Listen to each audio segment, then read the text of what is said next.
لو تناهيتم إلى سر الحياة وصنعتم كائنا حيا نرى. ایک دعا سب سے پہلے میں نے بتایا کیا مانگنی ہے؟ ہدایت. بلکہ اس سے بھی پہلے اپنے گناہوں کی مغفرت، کیونکہ گناہ دعا کی قبولیت میں آڑ بنتے ہیں. اللہ کہتے ہیں تو میری تو کچھ بھی نہیں مانتا اور اپنی مجھ سے منوا رہا ہے. میں جب تجھے آزمائش میں ڈالتا ہوں تو کچھ بھی نہیں کرتا.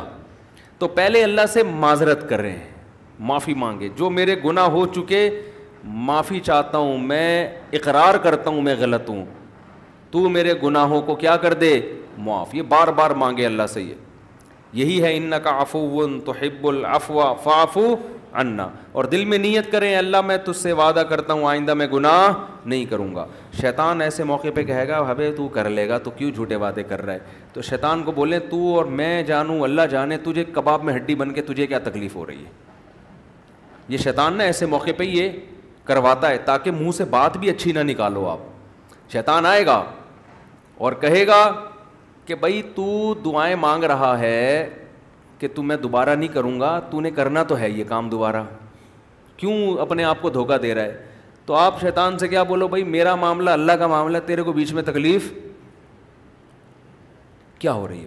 جیسے میں جب شادی کر رہا تھا تو لوگ محلے والے کہہ رہے تھے مفتی صاحب کو کیا ہو گیا، پھر تیسری شادی کر رہے ہیں. تو ایک صاحب نے کہا بھائی اپنے خرچے پہ کر رہے ہیں، لڑکی کے ابا راضی ہیں، تو آپ کو تکلیف کیا ہو رہی ہے؟ ان کے گھر والوں کو ہو تو سمجھ میں آتا ہے. تو یہی بات شیطان کو سمجھا دیا کریں. صحیح ہے نا؟ یہ وسوسے ڈالتا ہے شیطان عمل سے روکنے کے لیے. تو بھائی جب بعد میں خدا نخواستہ ہو گیا تو دوبارہ توبہ کر لیں گے. اب یہ تھوڑی کہ اگر ہونے کا خطرہ ہے تو ہم کوئی اچھا کام ہی نہ کریں، باقی اچھے عمل بھی چھوڑ دیں اس چکر میں کہ ہم سے تو گناہ ہو جاتا ہے تو اب ہم کیا، ہمیں کیا بھائی، ہو جاتا ہے تو جب ہوگا تو دیکھا جائے گا، ابھی تو نہیں ہو رہا نا، ابھی تو جذبہ ہے نہیں کریں گے بس.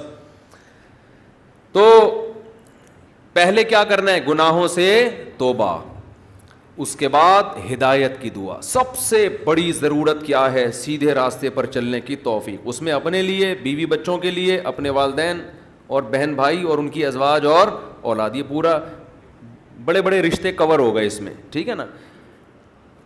پھر تیسرے نمبر پر دین کی خدمت کی دعا کہ اللہ ہم سے دین کا بہت کام لے لے، کیونکہ علماء کے لیے تو سب سے بڑا کی فضیلت ہی یہی ہے کہ اللہ ان سے دین کی خدمت لے لے. وہ دنیا میں کاروبار کے لیے نہیں ہے، شادیوں کے تو ایک ضمنی چیز ہے، اس کے لیے شادیوں کو پروموٹ کرنے کے لیے ضرور ہے کیونکہ وہ بھی دین کا ایک حصہ ہے.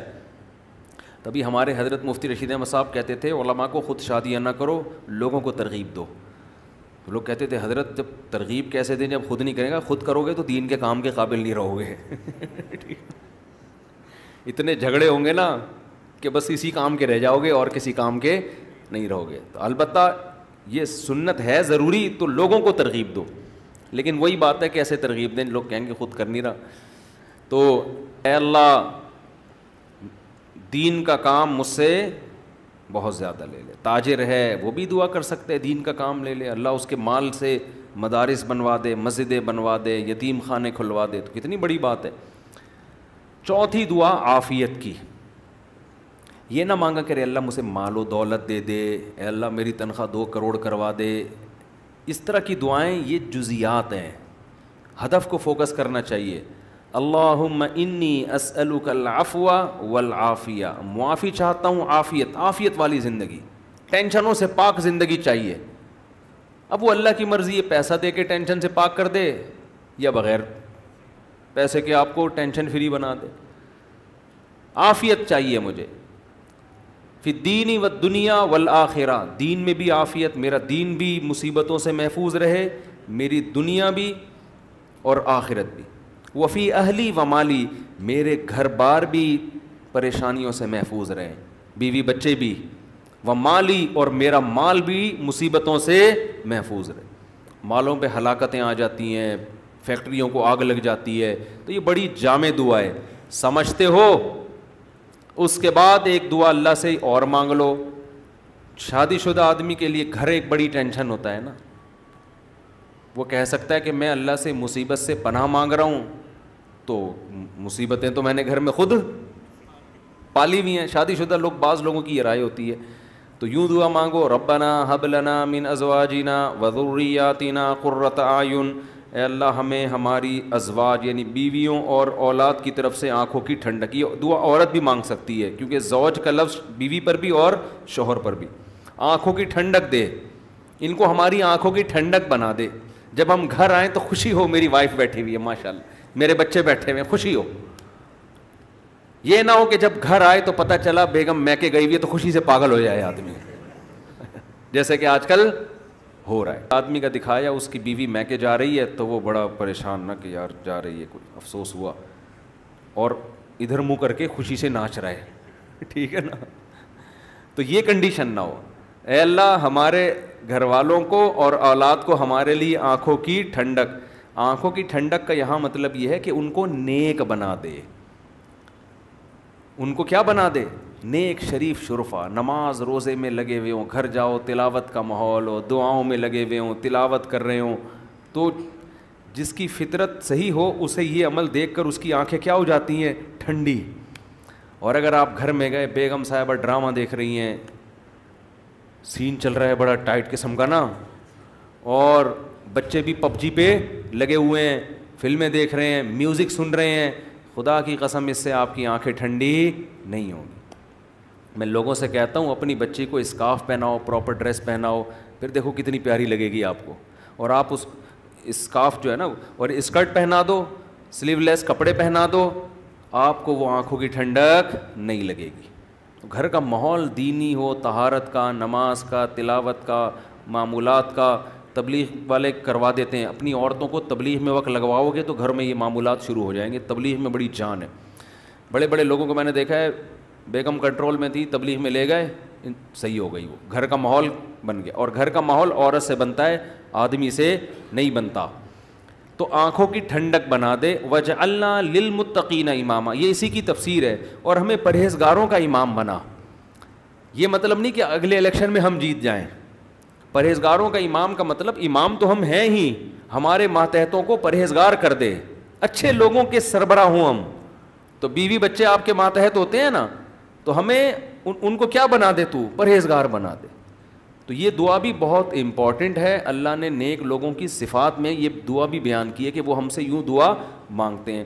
اور دو دعائیں اور جلدی سے بتا دوں, یہ ٹاپک نہیں تھا, لمبا ہوتا جا رہا ہے مسلسل, اس پہ میں مستقل انشاءاللہ بیان کروں گا. دو دعائیں اور لیلۃ القدر میں, اور ویسے بھی معمول بنائیں.